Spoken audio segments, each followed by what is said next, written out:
If you don't know, I'm Erich. I'm the second best man at this wedding, so don't be alarmed. A party guest hasn't stumbled up here to profess their undying love to Stephanie. On the contrary, I have a meticulously researched and carefully penned speech that I wrote 4 hours ago, so buckle up. The first time that I met Gary was in 3rd grade.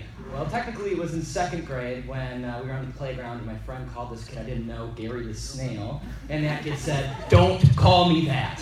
But 3rd grade was the first time we spoke.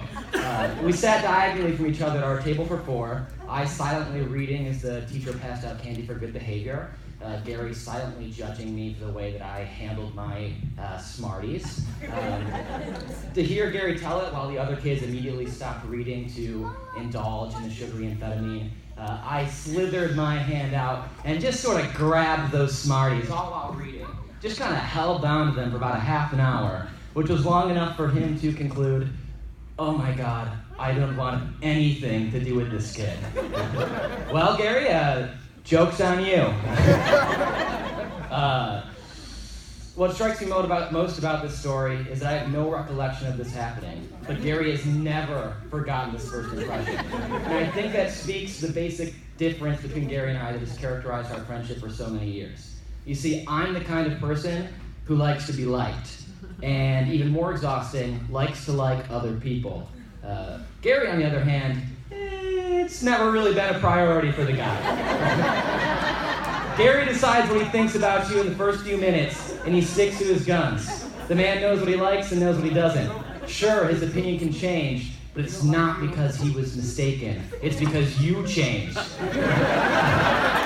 For instance, and you can ask Gary about this after, he maintains to this day that I was a weird, sad dweeb in 3rd grade, and that I'm only here right now because I learned somewhere along the road to handle my candy like a normal kid.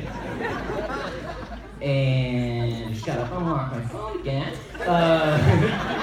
Now, none of this is to say that Gary hasn't been a good friend to me. In fact, he's been my best friend for about a decade now, and I really don't know where I'd be without him. But I imagine it being somewhere terribly, terribly boring. And this is perhaps the highest praise I can give Gary. He is not boring. And that might sound like an understatement, but I'm serious. He's just hardwired with an insatiable curiosity and the uncommon ability to shift between romantic wonder and calculated pragmatism. His willingness to go down the rabbit hole in important conversations about space and time, society and morality, and, hey, how do you think they make those trash cans? Has given my life such depth, and I truly believe I'm a fuller, more thoughtful, more inspired person for having known him. Anything with Gary is interesting, and it's gotten to the point where we actually can't go 5 minutes in the same room without talking to each other. Seriously, we've tested it. Steph remembers that prom night. But Gary has done more for me than shoot the shit. I think a good deal of the confidence I developed growing up was actually just Gary's confidence rubbing off on me. The result of spending a lot of time with a kid who thinks he's always right, has absolutely zero respect for authority, and who has never once hesitated to ask, "Oh my God, who cares?" Who cares if the principal has video evidence of me beating a girl in the face at lunch? It wasn't me. Who cares while I get detention every day? Cleaning tables in the cafeteria is more fun than recess anyway. Who cares if the band kids hear me talking about how much they smell? Someone needs to Febreze them before school.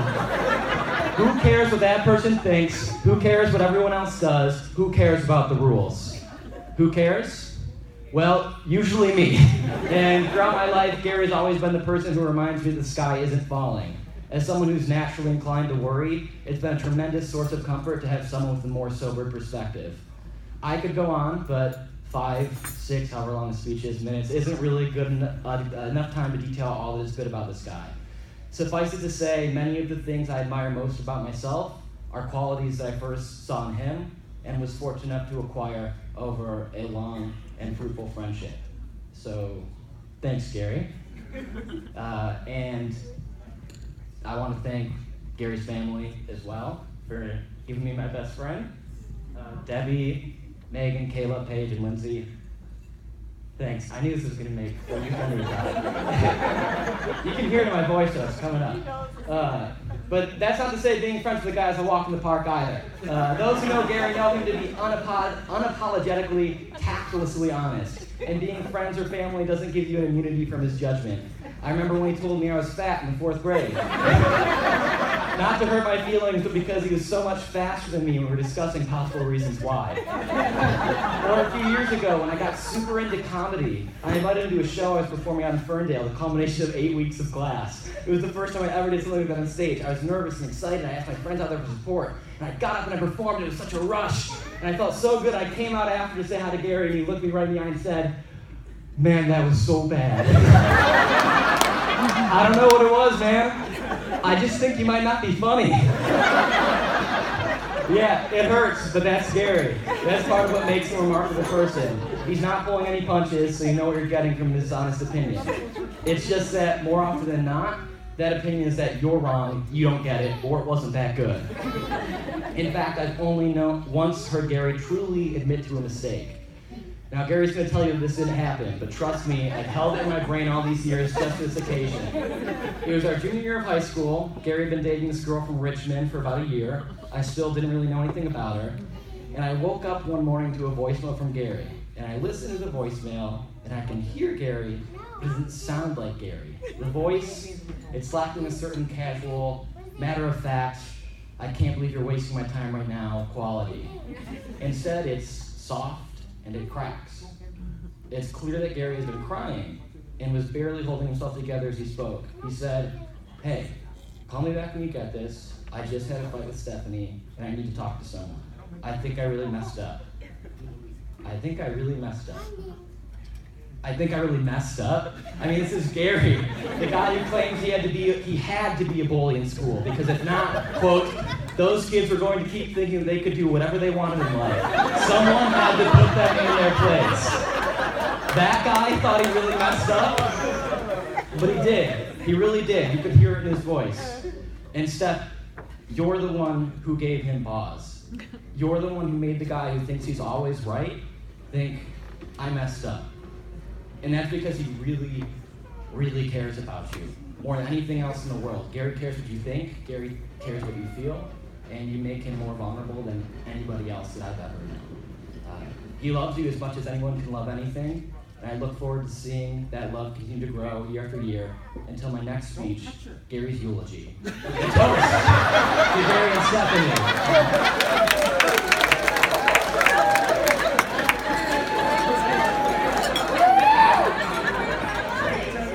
All right, ladies and gentlemen, before we get into dinner, we do have someone saying prayer.